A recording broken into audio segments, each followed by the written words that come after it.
Awesome. So we're live. It is Wednesday night. No, it is Tuesday night. Tuesday night. And we usually film these in the morning. Yes. But for the first time, we both had busy days and we just couldn't get it done.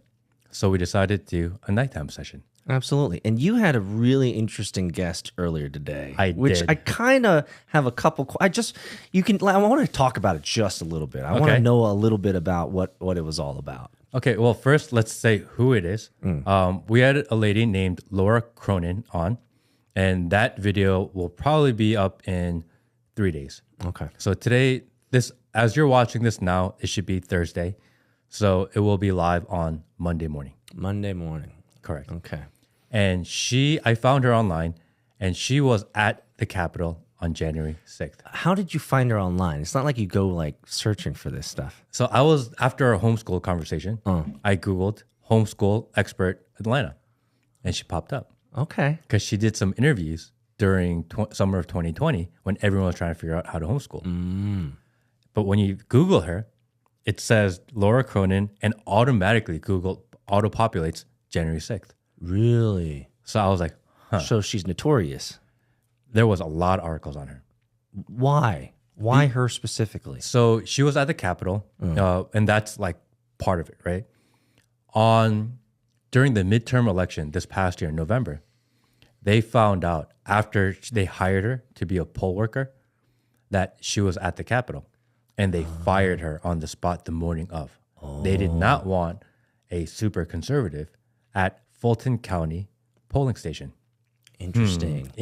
The most controversial polling station all of America. That was in the news. They do not want someone considered a super conservative. And in many places, the polling stations, I don't know if I'm going to get this right, but from what I understand, most of the polling stations are left-leaning. Correct. She said she may have been the only one. So I want to discuss that for a second. Why are polling stations mostly left-leaning? Why is this a thing?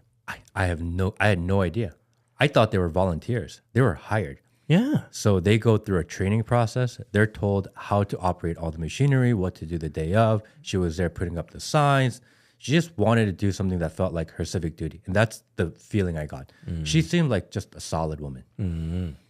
But they villainized her. And if you Google her, New York Times, BBC, literally every news publication in the world did an article on her.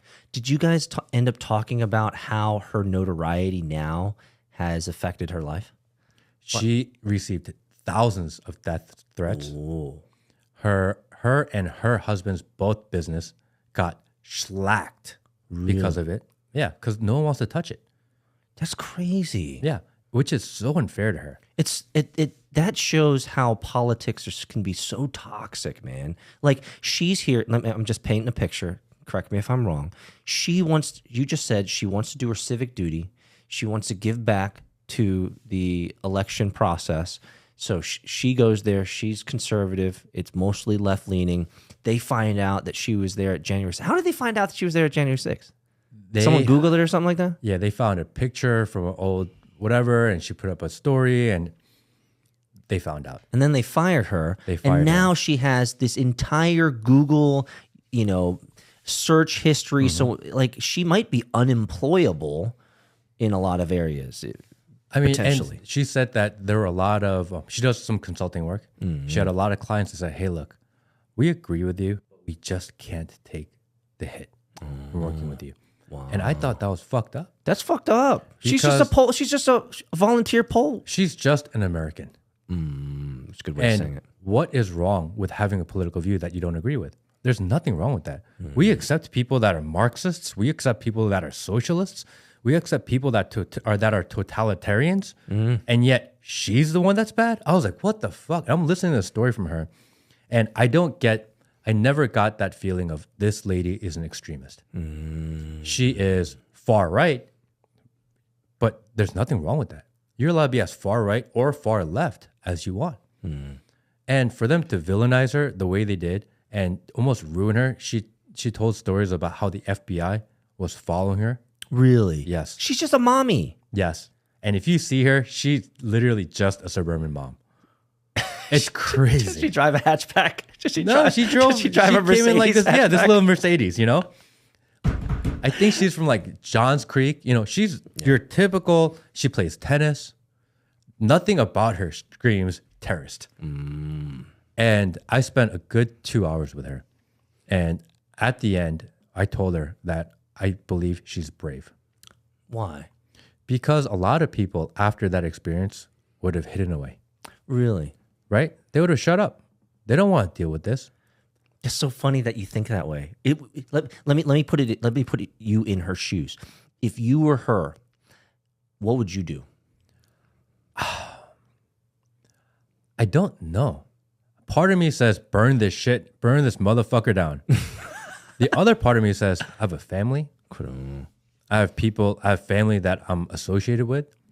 Like, how far does the cancellation go? And you would have to consider that. But she was like, and she said she did have a short breakdown because it was just too overwhelming. Much, yeah. But at a certain point, she was like, fuck it. You got to kind of own it at that point. Owned it. She's very active on Twitter. She comments on everything. And again, I did not get the feeling that she is unreasonable. So the reason I asked that question is because my first reaction, if I was in her shoes, I would have leaned heavy into it. I would have I'll tell you where my mind is. My brain is thinking monetization. Like, you're going to come at me with all these optics, with all these people blasting me, putting me out on blast, like, villainizing me and doing all this stuff. I'm going to own it. I'm going to monetize it. Like, turn into like a Ben Shapiro or something like that. But the problem with her story is that because of where she was and what they categorized her as, she couldn't be online. She lost her Twitter. Really? She just recently got it back when Elon went back in charge. So they were canceling her from all forums. How do you have a voice when they take away your microphone? And that became a struggle. And she's just a suburban mom. And I don't want to belittle her by saying just. Fair. She's just a mom. Fair enough. And it's one thing if it's you and I, which have a little more vigor, have a little more passion, maybe have a little more determination to not be canceled. And I feel like at the end of the day, if it was you or I, we would be, after a little bit of self-reflection, we'd be like, fuck it, burn this shit down. I take no prisoners. Exactly. I would think that if she was on a level of, hey, maybe I can monetize this as I lean into it, then she could become like a Candace Owens, and then she could be hired by The Wire, the Daily Wire, and then suddenly now she's just saying her piece and she's getting paid for it. So that's the first thought that I had when I was thinking about if they're going to throw all this garbage at me, if they're going to throw all this shade on me, like, own up. Let's go. Let's monetize this thing. Ben Shapiro, where you at, bro? Asian conservative right here. Let's talk about it. If you are a angry suburban white woman that's conservative, they just put you as another Marjorie Taylor Greene. This lady is crazy. That's what they would say. They would say she's crazy. And even the conservatives will be like, oh, I don't know if I want to touch this. Because they're scared too. It's really too bad. It's really too bad that there's such polarization in the political world that it can shut off a regular citizen like her. Yeah. I really felt bad for her because I thought it was unfair. She was just there to be a part of it. So I don't want to take all the glamour away from the episode that you guys are going to be checking out later, but TLDR, took too long, did not read. Where's she sitting right now? She's good? She's good. Okay, that's she's good. She's at peace with what it is. With the release of Tucker Carlson and all the new unseen Capitol footage. Yeah. Like total riots, right? These guys are total. Come on, man. Like, we watched the police guys, pretty much be like, hey, come in. Come on. And I asked her, do you feel vindicated at all after seeing the footage on national TV? That's a good question. And she said, I would feel more vindicated if one of these people that call me a traitor, that call me a terrorist, if even just one of them would apologize. And of course I said, do you think that'll ever happen? No, of course. No, because they're there for the sound bites, man. They got to call her a terrorist because that's what keeps the viewers watching, man. They don't care that they ruined this lady's life. mother of 2 kids. And the funny thing is that right before all of this happened, especially after the election, the November midterm election poll firing thing happened, Johns Creek did a feature on her and her family about how like they're such the perfect family and all the charity work that they do and how they're involved in the church and how they're great citizens of Johns Creek. Really? Yeah. And So then did the they month do that as a after- response? No, they did that before. They didn't know that this would happen. Oh my gosh. And then as soon as that article comes That's out, juicy. the midterm election happens, they fire her. She's on the front page of every news in the whole world as this crazy insurrectionist lady that got kicked out of the polls because she was trying to cheat the I election. feel like I watched her on local news or someone talking about the poll workers that were fired. That was her. local. Yeah, okay. That was her. Yeah. Wow. And I'm like, wow, how does it just turn around for somebody like that? So I wonder if this is a sign of the times. Like the more that average citizens get into the political realm, the more that you are actually risking more than you might believe. I think what they're trying to do is take individuals and set examples of them. To do what? To shut other people up, to make you scared. To make you scared. Correct. To make you fear. Because I speak to a lot of people, and even some people that come on here, and they'll tell me things that they agree with or they think, but they say it in quiet. They whisper it. And even when they know no one's listening, they whisper. Oof. Right? Because everyone has this inherent fear that if I say something wrong, what if I get canceled? If you're in sales or you own your own business, and what if I say something that crosses that imaginary line that no one knows where it is? What happens? Yeah, I guess you could lose your job. And they're scared. They have families. I don't live in that reality, man. No. That's hard for me to digest. And maybe it's because, you and I have known each other for years now. But like it's just hard for me to digest the fact that you would self-censor and you don't feel able to communicate in public freely. Like this, if I'm really sitting on this idea, like I can't talk in public freely about what I'm thinking about, what's going on in my head right now, like that's ridiculously constraining. Yes. That's almost not worth having life. Yes. If you can't speak openly about what's going on. We're in America. You're okay. It's okay to be wrong. Yes. But the fact that people are cutting off even the ability to be wrong by not even saying anything, that's not a good hallmark for us to move towards. And who determines what is right and wrong when all of this is so subjective? And who put them in charge to make that decision and determination? I'm telling you, man. We just need to have everybody shut off the TV, man. It's just poison, bro. It's just poison. It's just, I don't know how to solve this. I really don't. But I do know that censorship, that blocking free speech, that making people scared to speak their minds is so toxic. And it's going to ruin this country. And on that point, I would say I'm actually galvanized and I'm actually encouraged that you and I are taking this time late at night on a Tuesday evening to talk freely about this stuff because there are so many people that won't. And we've heard it in the Discord from a lot of the people that are in there. True. That they appreciate that we're willing to put our necks out there and say it.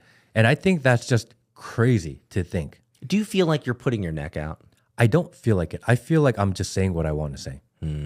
But from an outside perspective, they're like, you guys are like crazy. And I'm like, am I? And then I'm thinking, fuck, should I be worried? Do I have a target on my back right now? I don't know. You won't know until the police show up or something like that. You don't know until it's too late. Like Andrew Tate. Exactly. Andrew Tate. Speaking of that, man. I have this. Okay. I'm going to go down another rabbit hole today because this is a fun one. We're pivoting to Andrew Tate. As we're pivoting to Andrew Tate, can I just say, in the pictures that I have seen of him, he looks like absolute dog shit. Like unshaven, unsullied. The guy just looks like he's been through the ringer, man. If he came out clean shaved in a suit, I'd be like, maybe Romanian in prison's not that bad. Right? So whatever it's going on there, you have to keep that optic. Right? Fair enough. Maybe he's in like a regular prison like he would be in America, and he has like TV and this, but he's like, I'm not going to shave. You never know. Right? Well, he looks like shit, though. He's does not playing look the good. part for sure. He does not look good. I think it's concerning. that they reached out. I heard that the attorney for Andrew Tate reached out to the U.S. Embassy and they told him, you're on your own, which is crazy. I think we talked about this before, but he's a U.S. citizen. You can't leave them to just rot in foreign jail. You just can't. Wait, I feel the lawyer reached out to the embassy, the American embassy, U.S. Embassy in Romania, which is there for the sole purpose of representing, protecting correct American expats in other countries. And they said, let him rot. They said, let him rot? That's some political bullshit. I don't know if they said, let him rot, but they said, we can't help you. How can you not help? He's an American citizen. Fuck if I know. Dude, that kind of upsets me. Yeah. Because you and I are international travelers. And if I ever get into some shit in another country, I'm expecting and assuming that embassy is going to help a brother out. That is literally the value of a U.S. passport. Yeah. That when you're in another country, and even no matter how much you fuck up, the U.S. Embassy will at least attempt. Yeah, because if you're in the shit, you can run into the embassy, and that's American territory, American soil. So you are protected. So that doesn't make me feel good at all. That the our taxpayers are going to that. Correct. Our taxpayer money is going to that. Yep. And they're saying that they're not going to support an American in another. Fuck if his name is Andrew Tate. It could be Jim Smith. It doesn't matter. It doesn't matter what his political affiliation is, what he's associated with, whether or not he's been paying U.S. taxes. None of it matters. It's a fact that he's a U.S. citizen. I don't know why this triggers me so much, Matt. It's maybe because I've been and traveled to so many countries. Like, I guess I've always had this feeling that if I go to another country, that embassy is the last safe haven for me if all hell goes, breaks loose and everything goes to shit. That's exactly what it's there for. Exactly. Other than ensuring that we have military access to those countries. Fair, peace. But like... But that's the trade-off, right? You're allowed to do all this military bullshit, and you're allowed to spend all this taxpayer money. In return, you protect our citizens when they're overseas. Exactly. It's a very large price to pay for the little bit of help they do. But at least they're supposed to do that as a guarantee. I'm just having a hard time believing that the embassy. I feel like we did talk about this. Maybe I didn't hear it right the last time, but I'm so triggered right now because those embassies are taxpayer funded. They're there for the purpose of protecting American citizens. I love America. That's why I'm here. I'm not living in fucking Saudi Arabia. I'm not living in fucking Korea. I'm living in America, right? Because this is a place of opportunity. If I go to England or I go to Korea, go to Japan, Australia, Singapore, like there are embassies there that I would assume would be able to protect me if shit hits the fan. Correct. So that really, I don't know why this is triggering me so much, but that's really disappointing. It is really disappointing. Really disappointing. Because you can't, they could have at least made a fucking phone call.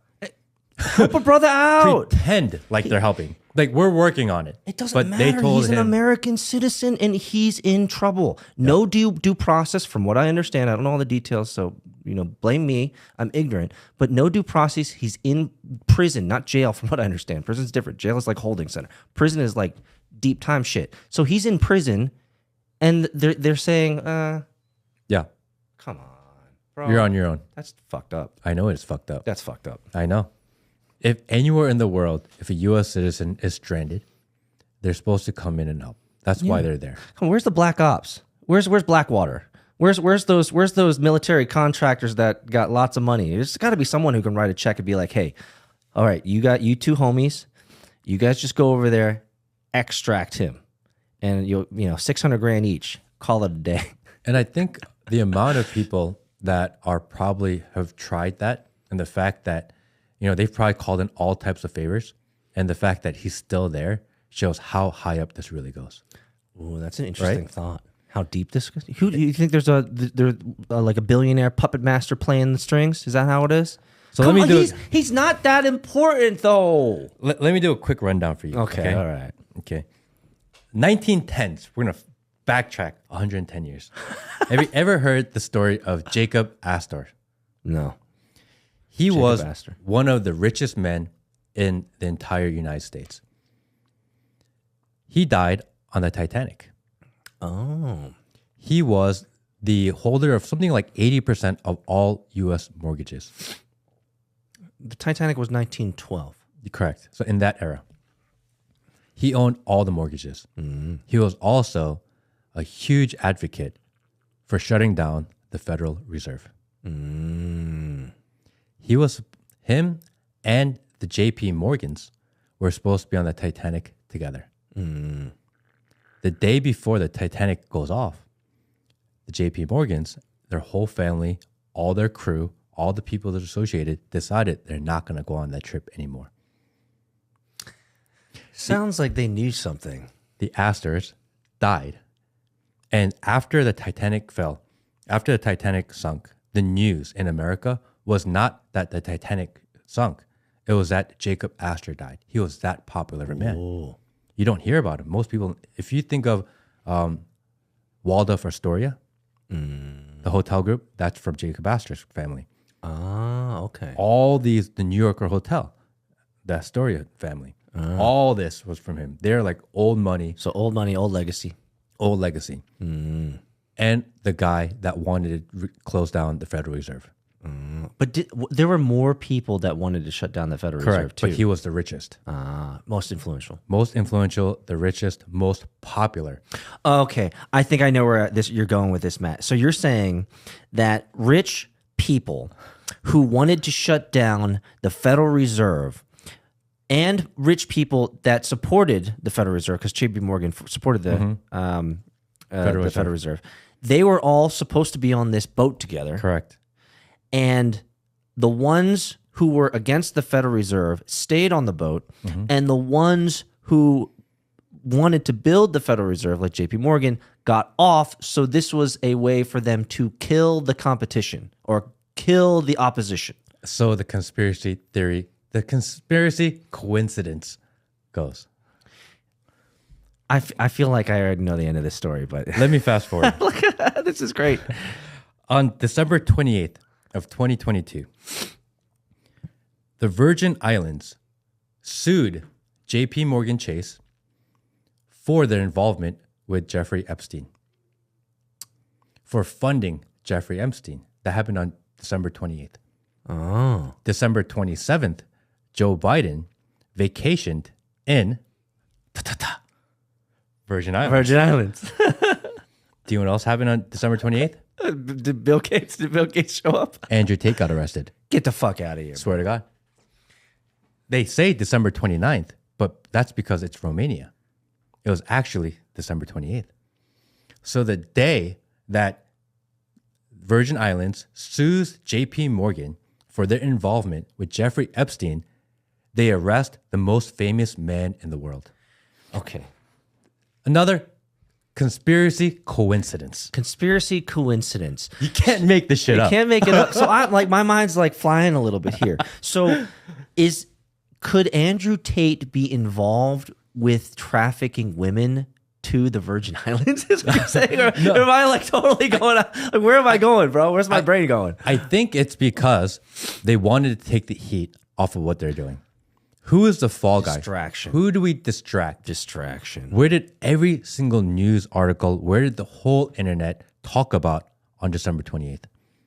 Nobody was talking about the Virgin Islands, Jeffrey Epstein, and J.P. Morgan Chase. Because Epstein was old news by then. Nobody was talking about that. That's interesting. But the whole world was talking about this guy that no one ever heard of 12 months prior, that somehow became the most popular man in the world. And I think they miscalculated that, because I was telling about this earlier, but when Logan Paul was at the peak of his fame in the early, 10 years ago, and he did the whole Japan thing and he got canceled. That's right. He went to the suicide forest And or he something filmed like that. the guy that was committing suicide and they canceled him. And he just disappeared into obscurity, right? Did he really? He did. I guess I never followed him enough to watch the rise and fall, I guess. They canceled him, he disappeared, and he's made a comeback, right? But they disappeared and he went out quietly. And his fans, everyone jumped on him and said, yeah, this guy's bad. This guy shouldn't have done it. Oh, how could you possibly do that? They all jumped on the side of the media and he just essentially canceled. He comes back as, I love the media. Everyone's right. He came back in line. Yeah, he didn't do an apology tour or something like that? Correct. Yeah. So he drank the Kool-Aid to get back into fame. Fine. Would you call him a sellout? Oh, yeah, 100%. Okay. But that's what he did. I think they thought Andrew Tate would do the same. Oh. They probably thought if they cancel him, he'll apologize. It'll distract everyone. People won't notice what else is going on in the world. They underestimated how fucking strong his fan base is. Because we see it every day. Not only that, but we're still talking about him. Exactly. And I don't think they saw this coming. I think that he was just, they probably thought he was just a internet sensation that just kind of fades. And I think they miscalculated how much reach this guy really had. And I also, if to add to that, and I think the timing of the culture wars and the timing of society is that we have millions of young men who are looking for someone who can be a voice for them. And I think the societal timing and the cultural timing of the world, it was ripe for someone like Andrew Tate to come up and be the voice of the unheard, be the voice of the men who feel like they're downtrodden, they're not getting their, time in the sun, and there's, all this feminism and all this, like, let's destroy the white man, let's destroy, alpha males and sigma males. And I think Andrew Tate's timing was perfect. So not only does he have a strong fan base, but because of the societal need, or maybe the void that was there of a strong alpha male model, he was the perfect package for the right timing, in my estimation. Would you agree? I agree. I don't think his fan base is just men. He's got a lot of women supporters too who really like him. You don't become the most Google man in the world by just having one side of the argument. Fair enough, because a bunch of us dudes are not going to be Googling other dudes. Correct. You have to have both sides really looking for you. And the amount of women, especially every time we put up a clip and people go in the comment section, and the comment section of every Andrew Tate clip is always the livest. And there are so many women that feel like they need to chime in also. Yeah. I feel like I think a lot of women are responding because they're seeing their market shrivel up in terms of available men. Like, at the end of the day, you can watch media, you can watch news, you can watch movies that make all the men beta-ass males, weak-ass men. At the end of the day, though, women want a strong man, right? They want a man who can protect them. They want a man who's actually a man and not some beta-ass cuck, right? And so, there's I think the market for good men for women is dwindling, and we're seeing a lot of women kind of live out the effects of that, and they're kind of getting frustrated. As people get canceled, because we've seen a lot of people get canceled in the last many years. And every time it happens to someone, their camp breaks, right? Half their camp goes, oh yeah, I felt like that guy was a bad guy. And the other half goes, oh no, I'm going to stick with him. But it's always a minority that stick with the canceled guy, right? It's like the hardcore early adopters. Yeah, and most just bail shit. Like, yeah, I fucking do it. Fuck that guy. Yeah, right? I have yet to see anybody bail on Andrew Tate. Never. Not one of his inner circle, not one guy that he associated with, and not one girl. That's an interesting thought. Have you ever heard or seen a girl? Because if there was a girl that he was closely associated with that came out and said, do you know what? Fuck that guy. She would be the most famous girl in the world right now. They did not. Not one. I can't find one. I've looked. I can't find one person that's directly associated with him that has come out and said, this guy's not a good guy. I've never seen That's the key, because the only times I've ever seen someone diss on Andrew Tate, they usually have purple hair or they have metal in their nose. And they've never met him before. Yeah, they never met him before. So it's usually these like purple or green-haired, generally ugly individuals, ugly human beings, who are just like, yeah, fuck Andrew Tate. He's a misogynist. He's a terrible person. I'm like, you're not a whole bunch to look at either, bro. Like, there's not a whole bunch of enviableness right there. Like, you're just go away. And the women that have come out in support of Andrew Tate are mostly beautiful women. Not wrong. I saw a supercut. I saw a supercut of all these women defending Andrew Tate, and I was waiting for an ugly chick to show up. Nope. Yeah. It was like none. It was like bombshell, pretty good looking bombshell. It's like, dang. All 8s, 9s, and 10s. Easy. Yeah. Easy. I'm like, what's going on here? Because they're telling us that this guy is really horrible to women. and he travels the world.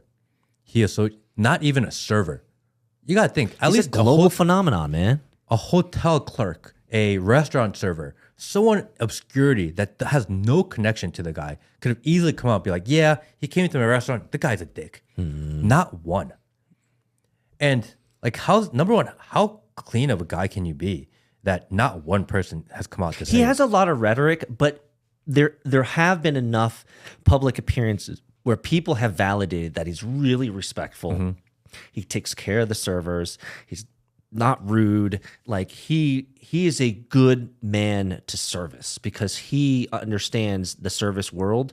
And so from what I have seen and heard from other videos, like he totally is super respectful, top shelf dude when it comes to engaging with other people. So that makes complete sense to me. Because I heard him say a clip once where he says, when you go to the buffet, go and tip the buffet chef and just tell him thank you. And I was like, whoa, that's a weird thing. He's like, this is a guy that cooks everyone's food and no one ever thanks him. Fair enough. And I was like, wow. That's how you win friends. That's literally how you win over hordes of people. By going there and thanking the thankless. So I have to ask the question then. We're months deep in this Andrew Tate saga. We have no idea. We're given no breadcrumbs as to what's going to happen next. Where do you feel like he's going to land? What do you think is going to be the resolution to this? He's just going to be let out, and they're going to just hope he doesn't open his mouth? I don't know. Because the question is, I mean, we have this whole JP Morgan and blah, blah, blah conspiracy, coincidence theory. But we have no idea who's really behind him going to jail. Oh, who are the people? Because you need to identify your enemy to understand their motive. Wait, back up. I thought it was all these like ladies who were saying that he like used them and shit. No, but I mean, the lawyer has been doing her tour. No one has been able to debunk anything that she says. They found all this evidence that disproves all the ladies and their things. They've seen video of them. Yeah, like I saw a video of all these ladies getting out of a car, and they got like 100 bags that are on Tate's credit card for sure. Correct. That he bought for them. They're all giddy. They're all coming out. It's like, clearly you're not under any stress or duress. Clearly you're not under any type of, shenanigans or type of pressure or sexual pressure or like, come on. You girls are clearly trying to clean his clock. Take all of his money, take his credit cards, buy all this shit. Like, you're living off this dude. So what's the deal? And he has not been formally charged of anything. Yeah, that's crazy to me. Which is just, I mean... That's crazy to me. It's like Gitmo, man. And the lawyer said that that's Romanian law, so they're working within the confines of what their law is. We don't understand their law, so it's hard to judge that. I mean, the law is pretty fucked up, but that's their law. What do you mean we can't understand the law? Those laws has to be written down somewhere. Yeah, and under their law... law... And it says that there's no due process? Yeah. They can take up to 180 days to charge someone while they hold them captive. 30 days at a time. You have no rights then. None. How many days is he? How many days is he? He's on like day 60 something. So he's like he's got 2/3 to go. Is what you're saying? Maybe 90. Yeah. Or halfway to go. Yeah. Daggone, bro. That's crazy. That's crazy. Yeah, I know. And I don't know. And who's making this happen? And maybe they're wondering if we hold him long enough, maybe his popularity will fade. Oh, so let's bring up something. This might be a rumor. I don't know what I don't know, but I heard he's having some health issues. Do you think that is what they're waiting for him like to croak and like keel over and die? Is that what they want? I think he came out and tweeted that he's fine, that it was benign. And he said something like really snarky, like even I in prison can cure cancer or something like this, right? Which is such an Andrew Tate thing to say. Of course. Like he has this line, which I love.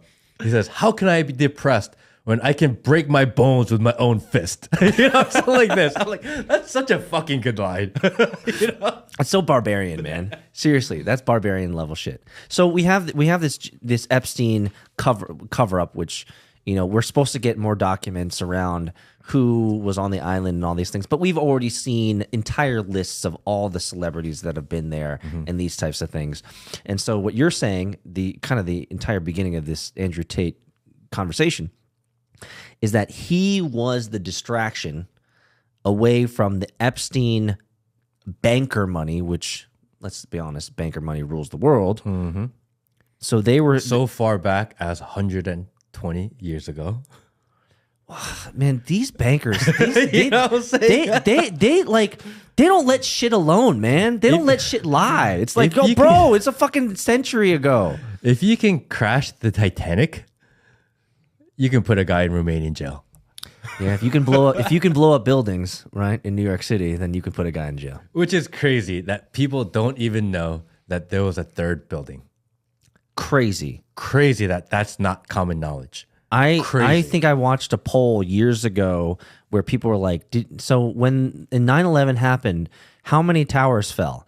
And like 90% of everyone was like, there's 2 towers. Yep. They're like, no, there were 3 buildings that fell. And everyone in the crowd was like, what are you talking about? 3 buildings fell. And then they showed the video of this building just falling. Was it Building 7? Building 7. Building 7 was just falling. The It's like infamous Building 7. interesting that it fell very similarly to the other 2 buildings that looked like a controlled demolition. But not that I'm an expert in anything. It just looks like every other fucking demolition that's ever been done on a building. And during that congressional investigation, they never asked one structural engineer Of course. what happened. Of course they wouldn't. I mean, Well, a building implodes. Maybe you bring in a structural Oh, we're engineer. totally- You know what I'm saying? We're totally getting canceled, Will. We're going all the way to 9/11 today, man. Holy shit! But come on. Let me brass tacks you for a second. 9/11. Our government did that shit against us. Allegedly. Come on. It's not an allegedly. It is obvious that we did that shit to ourselves. Wrong. Was that Trump? Was that Trump? Wrong. What? I have Trump talking in my ear. What was that from? You got a soundbite of Trump saying wrong? All right, we're going deep. We're going way off the edge here. Will's trying to reel us back here. He keeps putting this trumpet wrong. So I think that's just all very interesting that somehow everything's so coincidental. And over the last few years, everything that seems that coincidental just keeps on being right. And they keep on telling us that's not the case. And I'm using my eyes, using common sense. Because this January 6th thing is like the perfect example. They edit.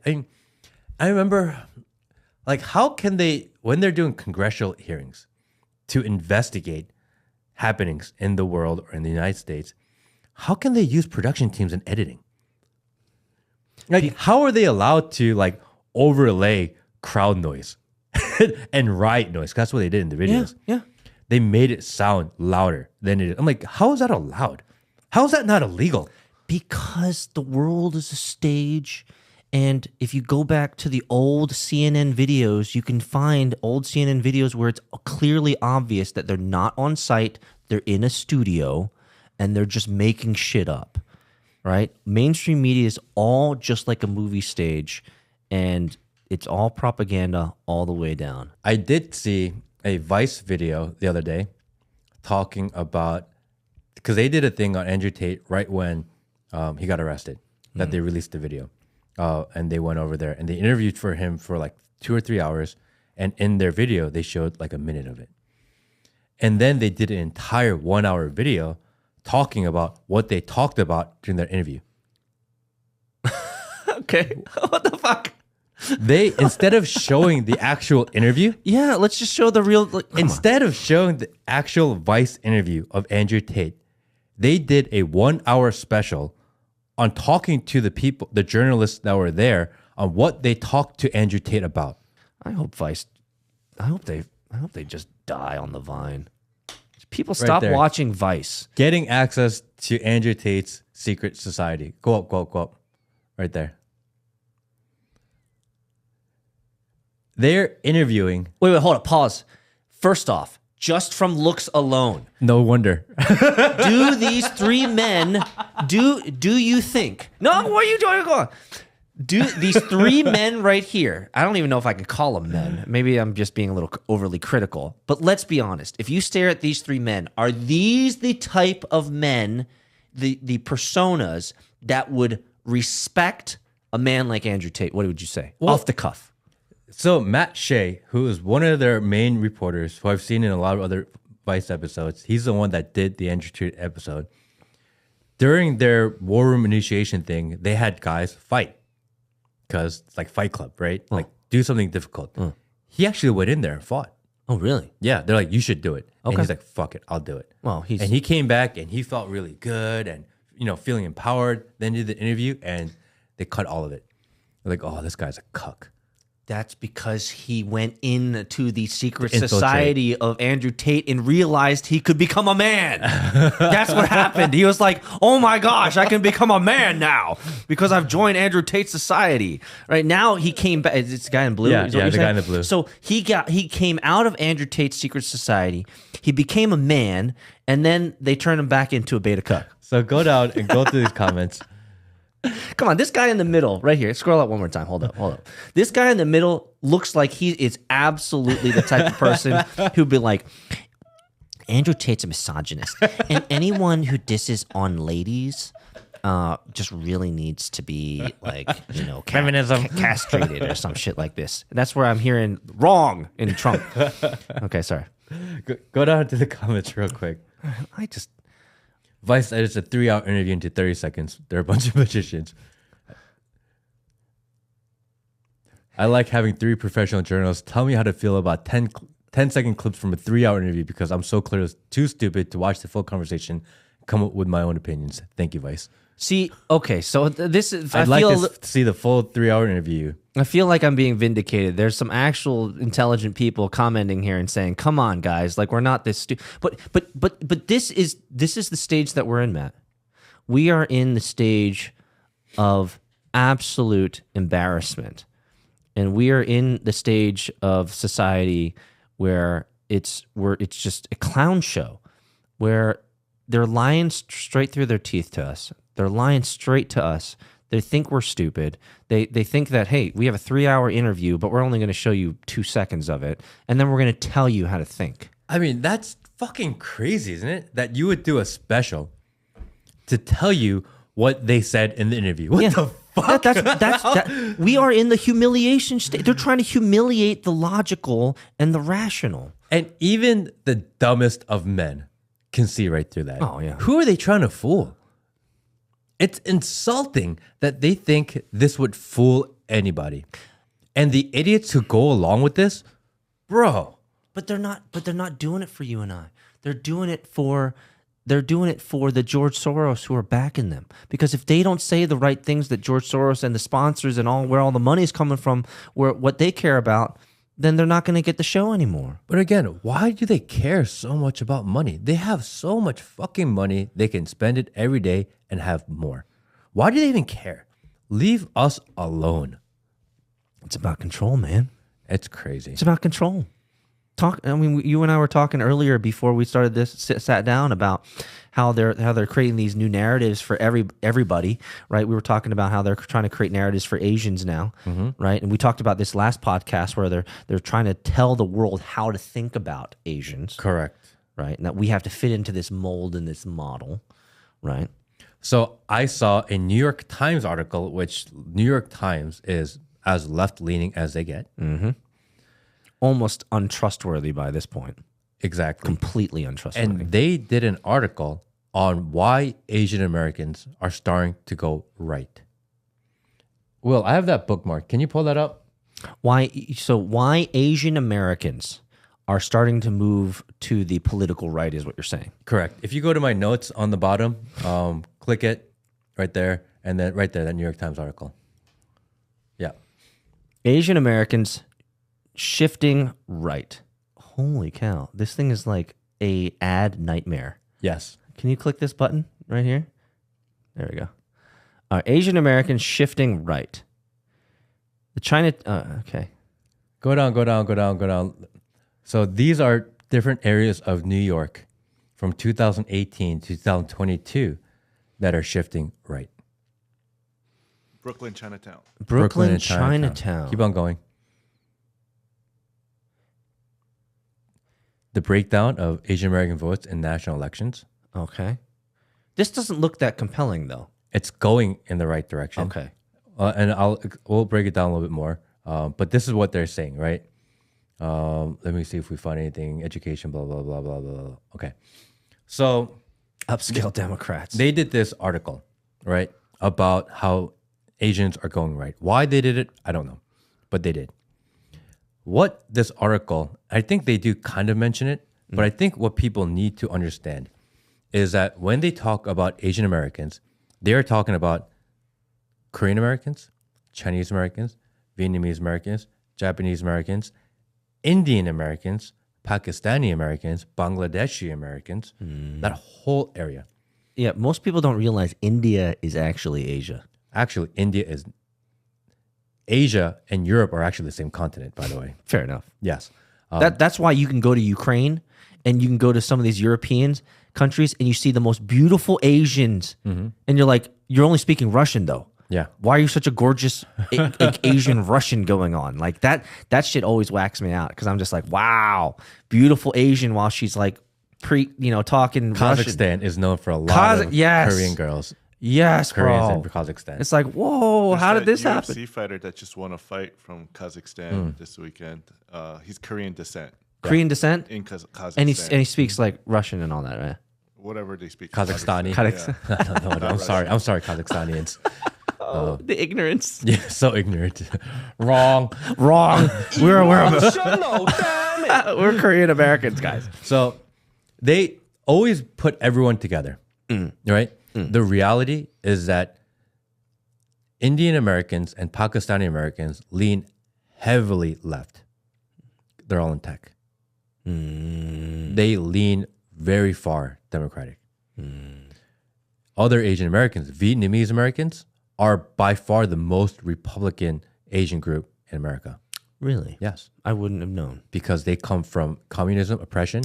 Fair enough. They know what it looks like. Fair enough. And they want that. The reason they came here is to get away from that. Yeah, because we pretty much burned their country down. Correct. And they fought their way here. Bro, like the story of the Vietnam War is a horrendous story. Horrible. Like nobody won. Everybody lost in that war. Right? It's crazy. Korean Americans tend to lean very right. Their communities are structured around church, around Christianity, around education. I think there was a time where Asian immigrants and Asian Americans leaned far left. The reason being is that they own a lot of small businesses, don't really like to pay taxes, and like free services. You're not wrong. If you live in the city where most of the large Asian communities are, if you live in Queens, New York, or in LA, Didn't you live up there for a while? I did, and they like all the free services that they get. Taxes are high anyway, regardless of who you vote for. Might as well get free shit. Right. How many times I've been to a Korean grocery store, and I see the lady at the checkout with her Chanel bag using a EBT card. All the fucking time, right? All That's the time. that's a distinctly Asian thing, Yes. like Korean thing. Yeah, they have their fucking food stamp card, Bro, and they have their Chanel bag I've seen that shit too. all the time. Bro, it's embarrassing. It's chickpea, man. It's embarrassing, but I can see why they leaned left, because at that time there wasn't as much social implication for it, and if it doesn't really matter that much, might as well get free shit. Fair enough. I kind of understood that. So I'm curious about the article. What is the article saying as why not Koreans, but why Asians are moving right? Because What do they say? what matters to Asian Americans? Education. Education, crime. A lot of them liked Trump. They liked that he was a businessman. He's a businessman. They liked that, Yeah. and they don't understand this push towards like trans rights, because it's not something that people in Asia deal with. And I think people fail to understand that having this conversation, that wokeness is a privilege. You can only have these discussions and these really far progressive ideas is if you're in a really comfortable society. Yes, a privileged society. People who are struggling don't have these problems. Yeah. I saw a meme. This is going to be really maybe upsetting to some people. Get the censor button ready. Get the censor button ready. But it's in line with what you're saying. And I've thought about tweeting it one time, but I never did because I was like, this is not good for me to do. But the tweet was going to be, depression is a luxury in first world countries because you can't have depression in third world countries. You ain't got time for depression. You got to make money. You got shit to do. You are hand to mouth, right? If you're in America and you have enough time to pierce 9 things in your face and make your hair green and tattoo, full sleeves, you have the blessing and you have the privilege to be depressed. And you have the privilege to be any of these types of things, right? Woke, right, is what you're saying. But trust me, when you're hand to mouth in a third world country where you're literally making $2 a day, you ain't got time to be depressed, and you certainly don't have time to be talking about how feminists are ruining your life. I mean, we've been all over the world. The rest of the world struggles on a daily basis. By far. Nothing makes you appreciate America more than leaving the country. No doubt. 1 week in any country in the world, not America, even if it's a nice country, you come back on, I love America. Yes. Because it's so much better here. Yes. And it's that level of comfort, the cushion that you have, the bumpers you have in your bowling lane that support you, that gives you the ability to have these isms. Ooh, And you take it for granted. You're not wrong. You force it on people like it's not and they throw around that word privilege so much. And the idea that you're allowed to have those ideas and call people privileged is the privilege. It is the privilege. That's meta level privilege, man. And it is so lacking of self-reflection. Yeah, and self-awareness. Correct. You're just not self-aware. Like, look, motherfucker, there are only 350 million people in America. There's like 7 billion people outside of America. Correct. Trust me, it's worse off everywhere else. Yeah. It's so much better here.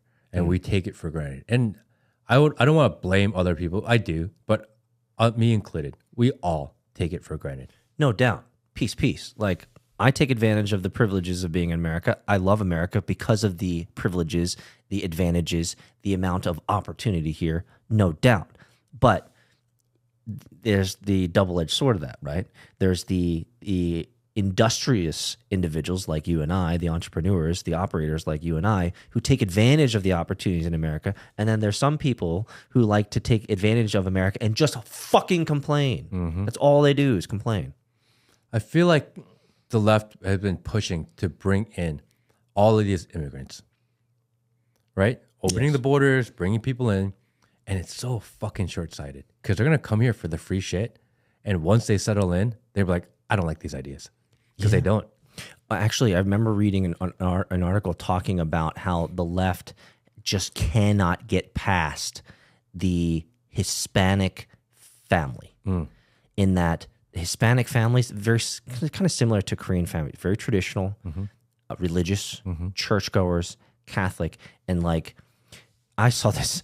I think part of this article was like this one girl, 17, came home and her abuela, right, or her grandmother was like, "Stop with the blue-haired shit.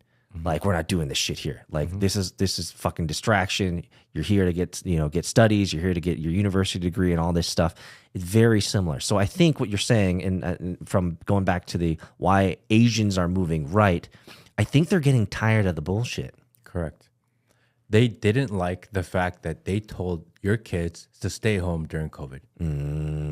No Asian parent wants their kids to stay home. Wait. We have to unpack this because for those who don't have Korean parents, or let's just say Asian parents, like Asian parents want your kid to be in fucking school 14, 16 hours a day. Correct. They think it's a joke that kids go to school for 7 hours. Yes. So in Korea, for example, you're waking up 5 o'clock in the morning to catch the train to go to school. School ends, then you're on hagwon, after school program, and then after school program, you go to like late night hagwon, and you study some more. Study some more. It's true. And I understand that that's a little maybe too much. But it's more the norm. When I lived in Korea, dude, that was still hot shit back then. It's still the way it is now. Yeah. And maybe that's not the best way to do it because you are driving kids to be a certain way. I don't know if I necessarily agree with how they're doing it, but you can understand why Asian parents who grew up in that setting don't relate to how education is done in here. Oh, yeah. They think education in a lot of ways here is a joke. And then your kid does really well in school, valedictorian, crushes SATs. Yep. And Harvard says, there's too many of you guys. I can't take you. You're going to go there right now? And You're then gonna the go there parents right like, now? what the fuck? We did everything right. Bro, My kid did the debate team, played the violin, did charity, did all of this, wrote an essay, valedictorian, 1600 on the SATs, and you're going to tell me you can't take them because we're one agent overboard? bro, let me tell you a story of a family friend of mine. His name is Brian Lee, old man. None of you guys would know him. He sat me down, I don't know, decade ago, and told me about how when he got rejected, I think it was from Stanford or one of these things, because they had already met their Asian quota. He'd got like a 1580 or almost a 1600 on his SAT. And he was so incensed by this that he literally said, fuck America. I met him when I was living in Korea. And he went back and worked for Samsung and went back to Korea because he was just like, he could not believe the fact that they would choose lesser individuals who got worse grades, not as sophisticated, not as smart, not as well-rounded, and that he got, I think he got multiple rejection letters from these Ivy League schools that literally told him, we've reached our, minority quota here. We've capped out our equity. We've capped out our minority quota. It's like, wait, aren't black people minorities too? Like, and I'm just gonna call it out for what it is. Like, he was so incensed because he was like, all these other stupid people got to be in my place instead of me because they were racist. And so that's why he went back to Korea and worked for Samsung. He's like an executive there now. And so he's doing fine. But I remember sitting down and him literally seething through his teeth. And this was years ago. Like, he was bringing up the past and he was so upset. He was just like, he could not believe that this American dream that he had in his mind worked his ass off. Parents slaved to pay his way to get into good schools and to get into university, and then he gets rejected based on a racial issue. It was all a dream. Ooh, Biggest Smalls. So, bonk. So, final thing then, if you could, you said that he went back to Korea. He literally said, "Fuck America." Went to work for Samsung, and he's doing all right. Yes. I would argue that's the worst fate. Tell me why. Working for a major corporation like Samsung in a system that is oppressive, that grinds and steals your soul. I know where you're going. How is that a win? Yes, he may be financially okay. Oh, he's certainly financially okay. But his soul is crushed. He's certainly Yes. What is he? Is he Sajangnim now? Was it Whatever he is, it sucks. It doesn't matter what title they give you.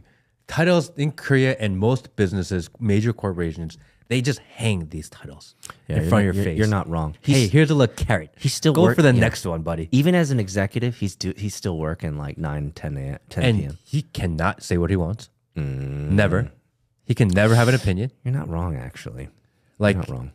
would someone from a major corporation, could we ever have an executive at JP Morgan Chase sit here at this table with us? Never. Well, we could, but they wouldn't be honest. They would not be honest, and if they were, They would get fired. they'd get fired. Or get canceled, yeah. And possibly never get a job ever again. Because they would probably ruin him. That's crazy that you could come on a rinky-dink, rinky-dink right now. Right now. Right now. Trending. Rinky-dink podcast, and you could get... Do not come. Dude, she has some of the best one-liners in all of humanity. Ever. Like, if there was a meme machine of just like, let's just scramble words together, Kamala Harris would be the narrator of that scrambling word system. They'd say, Kamala, just spew out some shit. Just talk. And she would say, this bus has USB cords. Like, you can charge your phone in the bus, motherfucker. It's like, bitch, what you on? What you on? Oh, man, I'm sorry, bro. Corporate America fucking sucks. Don't you have somebody that's going to be coming on talking about how they extricated themselves and removed themselves from corporate America soon? We are. I don't know if that's his official story. I don't know if that's what really happened or what. So I'm going to hold off on that. But I do know that working for corporate America is soul crushing. I would know. I quit corporate America back in the late 90s. That was the last time I was out of there. Because you can't be who you are. You cannot. And your job for 90% of it is fucking irrelevant. It's bullshit. You are the guy in Lost. Remember Lost? Yeah. That sits there and pushes the button. Bro. Doesn't even fucking do anything. Doesn't Just do push anything. the button. So actually, I don't know if we want to get into this, but there is a new rise, and I have a good friend of mine who is part of this cohort, and these guys have 3 to 4 full-time corporate jobs. And the reason they can do it is because it's such bullshit. And they work from home. I can show you a picture, Matt, of this motherfucker setup. He's got these systems where you put the mouse on it and it moves the mouse on this laptop. So it shows that you're always there. And he's got another one where it moves the mouse over here. So he's got multiple corporate, he's pulling in like 400 grand a year, bro. Yeah.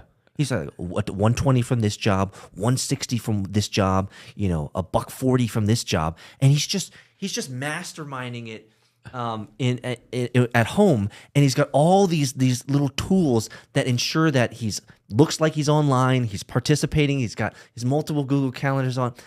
It's a huge thing now that men can find and have multiple full-time corporate jobs because they're bullshit. They're button pushers. And I respect that guy because at least he has a hustle. That's right. Like, I love the fact that he's doing it. I'm like, bro, fucking do you. Do you, man. Have 3 full-time jobs where you're just sitting there for 8 hours, clicking buttons, going to meetings, and creating some TPS reports or some shit like that. TPMS reports. TPS reports and Are the you a red people fucking person? stapler. I'm serious though. Like, it's a big thing. Guys, check it out. If you're in corporate America and you don't feel like you're making enough money, you can actually handle a second full-time Just job. get another job. Just get another job. Because the thing about corporate America is that you can even try your best. And on a snap of a finger, you're expendable. Oh, no doubt. I don't tweeted care about you. that a week ago. Like, if you died today, your manager would have your job position open in the next 30 days for someone else. So instead of trying to make a living, why don't you focus on making a life? Because so many people focus on making a living when no one gives 2 fucks about what they're doing. So if you're stuck in that rat race and you're starting to realize that what you're dealing with, that you live a meaningless life, that you are a button pusher. They used to call them pencil pushers, but no one even fucking uses pencils anymore, right? No. Now you're a button pusher. You're the guy in Lost. Yes. And once you've come to that realization that that's what you've become, now what? How do you get out of it? That's a privileged position to be in. Because only conundrums like this can happen in places like corporate in America. Because you wouldn't even have this optionality if you were in India, right? If you were in Bangalore, you wouldn't have this option. It's true. So only in America can you have the option to make 120 grand a year doing absolutely nothing. It's amazing. But what if you wanted more? What's the solution? What is a solution? Is it Matt Kim's podcast Discord? Go there right now. Go there right now. Push the button. Get into it right now. This is what happens with these late night sessions, Will, man. This is exactly what happens when we film late at night. It gets a little giddy. We're not even drinking, guys. We're not even drinking. We're just drinking Fiji water here. How do those people get out of that fucking grind? Because you are so expendable. And all it takes is a boss change. All it takes is maybe we're going to move our corporate office, or there's a new corporate agenda, or we're going to try this new thing, or we need to be more equitable and we need to hire these people. So you need to get out. You can get fired for a million fucking reasons, and they say, here's 3 months pay, severance. Good luck. It can happen to you any given day. But you don't want to live that life anymore. How the fuck do you get out of it when you're stuck? Well, I have an answer. It's an answer that I've been telling people for years, and it's an answer that I absolutely believe in, but it's hard as fuck. And I'll tell you it right now. The answer is create content. If you ever want to extricate yourself, if you ever want to leave the position that you're in, the number one way to leave that position is start creating content. I'll give you an example. Let's say you're in corporate America, you're a button pusher. You hate your job, but you love fishing. And that's, frankly, if you could make a living just fishing, that would be your thing. Peace. Love it. So what you do is you start creating content around fishing. What you'll find if you build content over a period of time and you're consistent and disciplined, which you and I know well about, you will find people who will come along. And if you are treating your content creation like a growth opportunity, then you will over time improve your quality of your work, the quality of your production, the quality of your narrative, the quality of your storytelling, the quality of your posting, the quality of your thumbnails. You'll just continue to improve your fishing content. And eventually it will get to a point where you have maybe enough subs, enough interested parties, maybe some sponsors or advertisers, or maybe you might find job opportunities in the fishing world just because one of your subscribers owns a fishing company and they love that you're doing this and they'd love to bring you in and you can start doing content and reviews on their fishing gear. Bad example, but you understand my point. I truly believe, and I'll say it again, the best way to remove yourself from any shitty position in life is to create content for the other thing that you want to do. What do you say to that? I say that's scary. Because what if they cancel you? Because all of a sudden... Matt, are you personally concerned and anxious about being canceled, Matt? No. Because this is the fucking 7th time you said that word today. Well, at least. I think as people go out there, that's a fear that people just have in general these days. So I would tell them, don't fucking think that way. Because today, fishing is allowed. Tomorrow, they may say, you are not allowed to fish any longer because you need to eat biomechanic generated insects. Insects, and you're killing humans or you're killing organisms by fishing, and shit changes so fast. Matt. People may be like, I don't know if I want to fish killing me, anymore. bro. I get it. I understand. You are the other side of the balanced equation of this conversation, and I get it. But I would say to those people, what do you have to lose? You hate your fucking life. You hate your job. You're a button pusher. I truly believe content is the liberating mechanism to get you out of it. Yes, it could be scary because you could be going out into a world that could get you canceled. It could ruin your profession or whatever. And we've seen stories like this where people create content and then their employers see the content and they're like, yeah, you're fucking fired because you were talking about something that you shouldn't have talked about. So actually, the Hodge twins. Yes. You ever seen that? I know those guys. Those guys blew up. They blew up. They used to stream and make videos. They worked at an insurance company. Yeah, they did it right. Because they started out just doing color commentary where they're next to each other with this, with one video and they're, just talking about bitches and talking about, whatever. And they got sophisticated. They started creating a business and an industry around it. Like I'm really proud of those guys. Like they really leveled up. They were making their content in the break room during the lunchtime while they both worked in an insurance company. And the insurance company found out and they fired them. And that's when they're like, fuck this, we're going to go big on this. And they made the commitment. But they're literally one example where they tried to do it and they got fired for doing it. Maybe they shouldn't have done it at work, whatever, but it was during the break time. But they didn't like the fact that they were having political or controversial topics discussed in their insurance company environment. They only moved into the politics in the last couple years, right? Correct. Didn't they mostly focus on just working out and like relationships and that type of shit? Yeah. And they just didn't like the fact that something they're talking about could be sticky. Fair enough. I would say if you are 18 to 25, you don't have real responsibility and you're in a job you hate, but you have something better that you would like to do, just fucking do it. Create content. But yes, just fucking do it. Don't waste time doing a job you hate because you have nothing to lose at that age. And the best place to get encouragement and inspiration to do that hustle is Matt Kim Podcast Discord channel. Check the link below. Do that also. But if you're young, and you want to do something else and you feel like your job doesn't matter, just fucking quit. Go move back into your buddy's house. Go move into your parents' basement for a year or 2 years. Save some money. Yes. Get on a grind. Yes. And just fucking do it. I don't care what it is. 100%.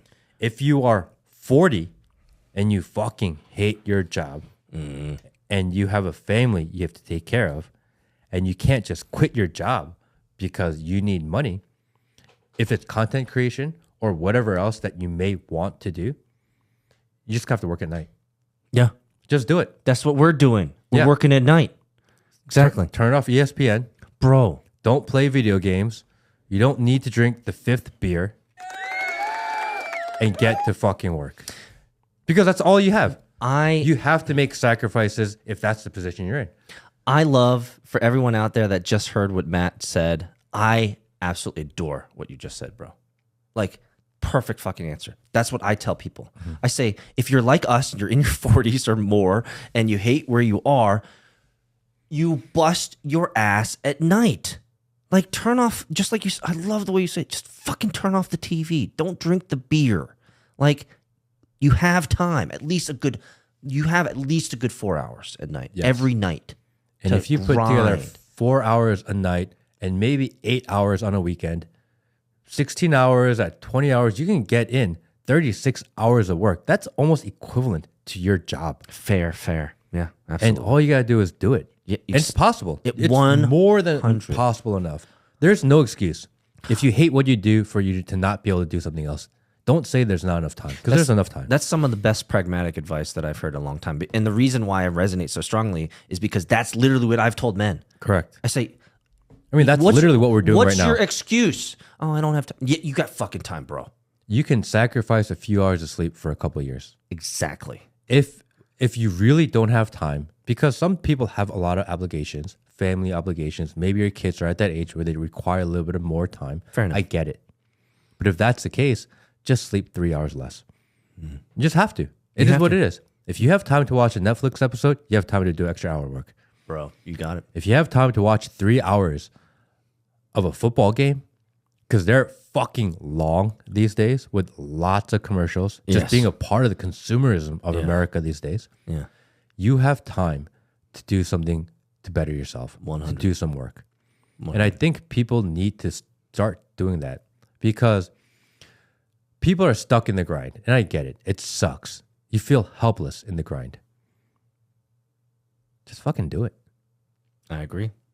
And one of the best places to get encouragement and inspiration is go to Matt Kim Podcast Discord, link below. Fuck it. See you next week. See you guys.